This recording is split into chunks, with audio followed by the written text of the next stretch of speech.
সীমান্তের ঝুঁকিপূর্ণ তুরস্ক সহ বেশ কয়েকটি শহরে অনেক বাংলাদেশি শিক্ষার্থী রয়েছে, তাদের কোনো আপডেট জানতে পেরেছেন কিনা? জি, ধন্যবাদ আপনাকে।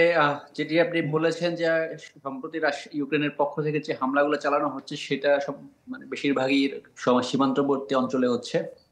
তবে রাশিয়ার আকাশ প্রতিরক্ষা ব্যবস্থার কারণে এখন পর্যন্ত তেমন কোনো ক্ষয়ক্ষতির খবর পাওয়া যায়নি। ইতিমধ্যে আমরা জেনেছি আমাদের ইউক্রেনের যে সীমান্তবর্তী শহর, ওখানে রাশিয়ার যে সীমান্তবর্তী শহরগুলো রয়েছে ওখানে রোস্তভ রয়েছে, কুর্স্ক শহর রয়েছে। ওখানে কিছু সংখ্যক বাংলাদেশি ছাত্রছাত্রী রয়েছেন।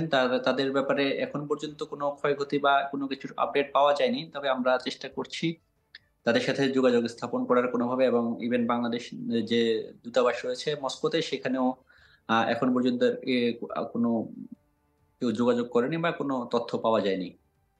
বুঝতে তবে পেরেছি। ওখানকার যতটুকু আমরা আপডেট পাচ্ছি, সীমান্তবর্তী অঞ্চলের মানুষগুলো আতঙ্কিত অবস্থায় দিন পার করছেন। আরেকটি প্রশ্ন জানতে চাই, পাল্টাপাল্টি এই হামলায় আসলে রুশ নাগরিকদের প্রতিক্রিয়া কি জানতে পেরেছেন কিনা? দেখুন, যেটি আমরা দেখছিলাম যে ইউক্রেনের পক্ষ থেকে দাবি করা হয়েছে যে রাশিয়া আন্তঃমহাদেশীয় ব্যালিস্টিক ক্ষেপণাস্ত্র ছুড়েছে, যেটি রাশিয়ার পক্ষ থেকে এখনো কোনো অফিসিয়াল কনফার্মেশন দেওয়া হয়নি। তবে এখন পর্যন্ত যুদ্ধের ১০০০তম দিন পার হওয়ার পরেও এখন ইউক্রেনের পক্ষ থেকে রাশিয়াতে খুব জোরালো কোনো হামলা আসলে ঐরকমভাবে চালানো হয়নি, বা যে হামলাগুলো হয়েছে সেগুলো রাশিয়া তাদের আকাশ প্রতিরক্ষা ব্যবস্থার মাধ্যমে রুখে দিয়েছে। যার কারণে শুধু সীমান্তবর্তী মানুষের মধ্যে একটু আ আ আতঙ্ক বিরাজ করছে। এর বাইরে মস্কো শহরে বা অন্যান্য শহরগুলোতে মানুষের মধ্যে তেমন উদ্বেগ উৎকণ্ঠা নাই।